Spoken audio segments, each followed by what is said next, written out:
Okay, I'm going to record just one more 5 minute trade for the day.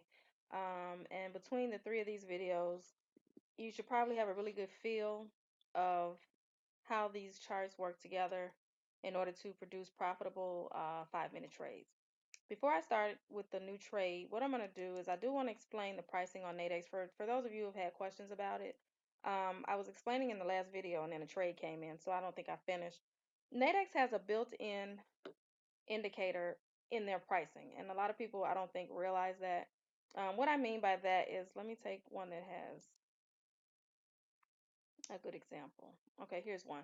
All right, so if you are going to, if you decide, this is without looking at any charts, you're going to sell this currency pair.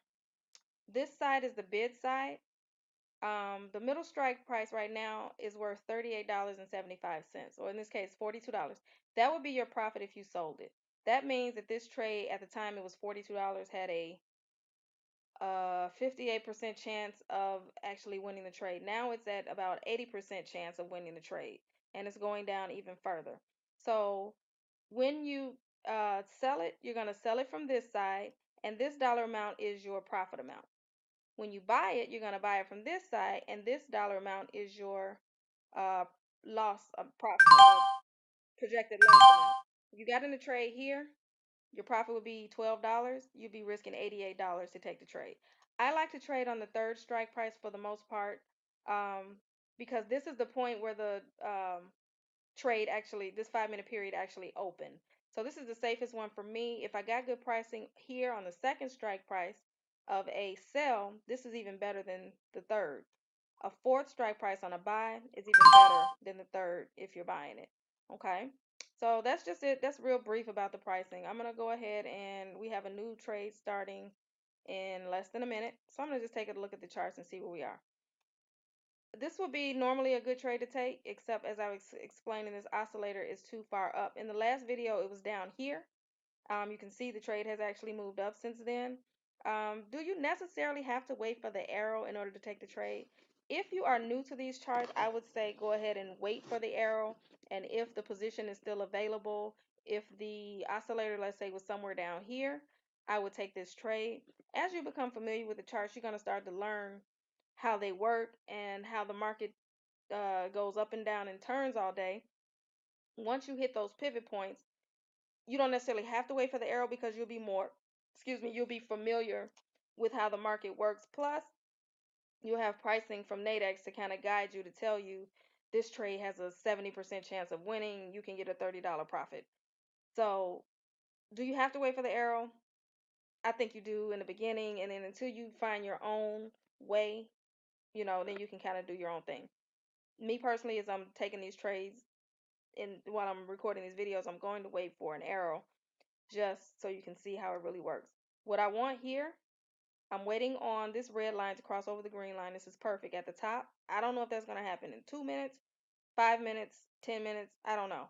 But when I get this and then I get an arrow, as long as this oscillator is still near the top, I'm going to go ahead and take the trade. Now, this is actually a resistance point. So I do have to say, once this hits the resistance, if it passes the resistance, the trade is going to go up. It looks like it's going to go back down though because the red line is crossing over the green line. So we'll just wait and see if we get an arrow there.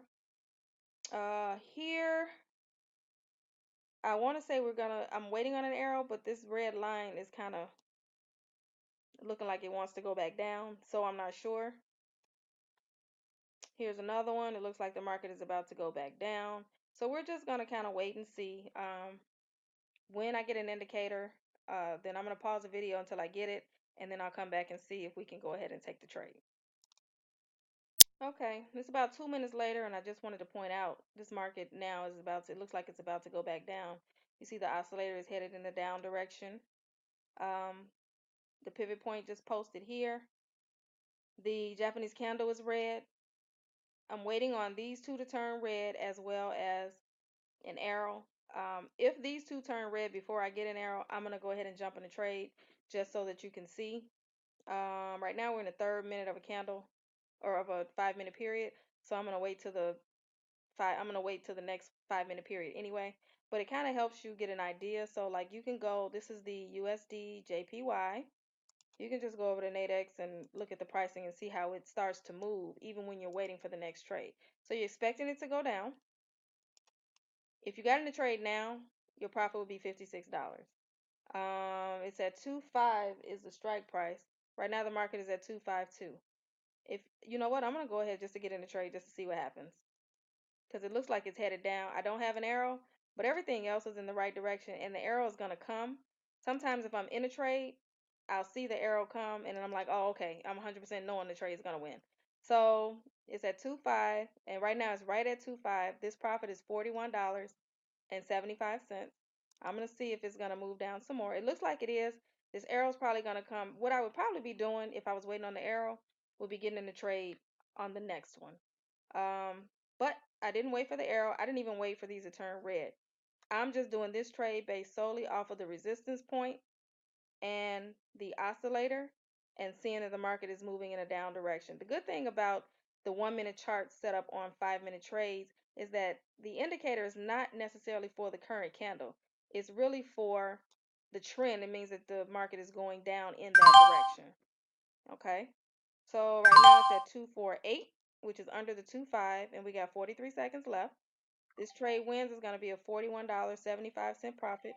I can get out of the trade now at $30.25, but I'm not. I'm going to stay in for the rest of the trade. Normally, if I was trading, I would get out because it's only a difference of about $9, but it went down some more. So it's less than 30 seconds left. You can't get out of a trade when there's 30 seconds or less left. Um, so we're just going to wait it out and see. It's at 2.4, and it has to just stay under 2.5. So looks like the trade's going to win. That trade was only about 3 minutes long because I got in late because I was waiting on the arrow, but I just decided to get in just to show you. $41.75 profit made in like 3 minutes. So that's it. That's how it works. Again, questions, email address is youngcommerce, youngcommerce at gmail.com. And I do want to just really stress that the way these charts are set up is not necessarily, it's just a guide. It just kind of to show you, it really dictates and highlights how the market moves up and down. And using those 5 components to this one chart, along with Nadex and their built-in indicator on their pricing, is pretty much how I'm successful with doing my 5 minute trades. And I would love to help you be successful as well. So if you have any questions, yet again, email address young